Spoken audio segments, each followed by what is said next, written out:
بسم اللہ الرحمن الرحیم۔ ایک مرتبہ درود پاک پڑھ لیجئے۔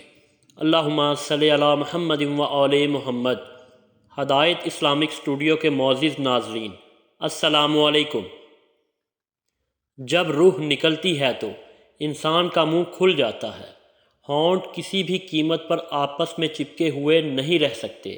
روح پیر کو کھینچتی ہوئی اوپر کی طرف آتی ہے، جب پھیپھڑوں اور دل تک روح کھینچ لی جاتی ہے اور انسان کی سانس ایک ہی طرف یعنی باہر ہی چلنے لگتی ہے۔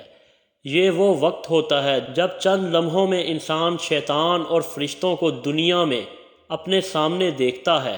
ایک طرف ابلیس اس کے کان میں کچھ مشورے دیتا ہے تو دوسری طرف اس کی زبان اس کے عمل کے مطابق کچھ الفاظ ادا کرنا چاہتی ہے۔ اگر انسان نیک ہو تو اس کا دماغ اس کی زبان کو کلمہ شہادت کی ہدایت دیتا ہے۔ اگر انسان کافر ہو، بد دین، مشرک یا دنیا پرست ہوتا ہے تو اس کا دماغ معوف اور ایک عجیب ہیبت کا شکار ہو کر شیطان کے مشورے کی پیروی کرتا ہے اور بہت ہی مشکل سے کچھ الفاظ زبان سے ادا کرنے کی بھرپور کوشش کرتا ہے۔ یہ سب اتنی تیزی سے ہوتا ہے کہ دماغ کو دنیا کی فضول باتوں کو سوچنے کا موقع ہی نہیں ملتا۔ انسان روح نکلتے ہوئے ایک زبردست تکلیف محسوس کرتا ہے، لیکن تڑپ نہیں پاتا، کیونکہ دماغ کو چھوڑ کر باقی جسم کی روح اس کے حلق میں اکٹھی ہو جاتی ہے اور جسم ایک گوشت کے بے جان لوتھڑے کی طرح پڑا ہوا ہوتا ہے، جس میں کوئی حرکت کی گنجائش نہیں رہتی۔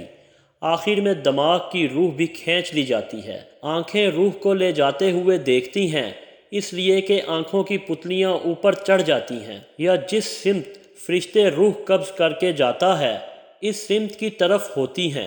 اس کے بعد انسان کی روح کا سفر شروع ہوتا ہے، جس میں روح تکلیفوں کے تہ خانوں سے لے کر آرام کے محلات کی آہٹ محسوس کرنے لگتی ہیں، جیسے کہ اس سے وعدہ کیا گیا ہے۔ جو دنیا سے گیا واپس کبھی لوٹا نہیں، صرف اس لیے کہ کبھی اس کی روح عالم برزخ کا انتظار کر رہی ہوتی ہے، جس میں اس کا ٹھکانہ دے دیا جائے گا۔ اس دنیا میں محسوس ہونے والی طویل مدت ان روحوں کے لیے چند سیکنڈ سے زیادہ نہیں ہوگی، یہاں تک کہ اگر کوئی آج سے کروڑوں سال پہلے ہی کیوں نہ مر چکا ہو۔ مومن کی روح اس طرح کھینچ لی جاتی ہے جیسے مکھن سے بال نکالا جاتا ہے۔ گناہ گار کی روح خاردار درخت پر پڑے سوتی کپڑے کی طرح کھینچی جاتی ہے۔ اللہ سبحانہ و تعالی ہم سب کو موت کے وقت کلمہ نصیب فرما کر آسانی کے ساتھ روح قبض فرمائے اور نبی پاک صلی اللہ علیہ وآلہ وسلم کا دیدار نصیب فرمائے، آمین یا رب العالمین۔ اور اس کے بعد ہماری قبر کی زندگی شروع ہوتی ہے۔ حضرت برا بن عذاب سے روایت ہے، وہ رسول اکرم صلی اللہ علیہ وآلہ وسلم سے روایت کرتے ہیں کہ آپ صلی اللہ علیہ وآلہ وسلم نے فرمایا کہ اللہ کا مومن بندہ اس دنیا سے منتقل ہو کر جب عالم برزخ میں پہنچتا ہے، یعنی قبر میں دفن کر دیا جاتا ہے، تو اس کے پاس اللہ کے دو فرشتے آتے ہیں۔ وہ اس کو بٹھاتے ہیں، پھر اس سے پوچھتے ہیں کہ تیرا رب کون ہے؟ وہ کہتا ہے میرا رب اللہ ہے۔ پھر پوچھتے ہیں کہ تیرا دین کیا ہے؟ وہ کہتا ہے میرا دین اسلام ہے۔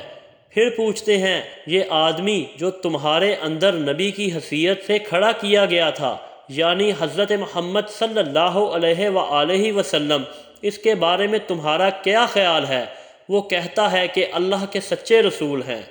وہ فرشتے کہتے ہیں کہ تمہیں یہ بات کس نے بتائی؟ یعنی ان کو رسول ہونے کا علم کس کے ذریعے سے ہوا؟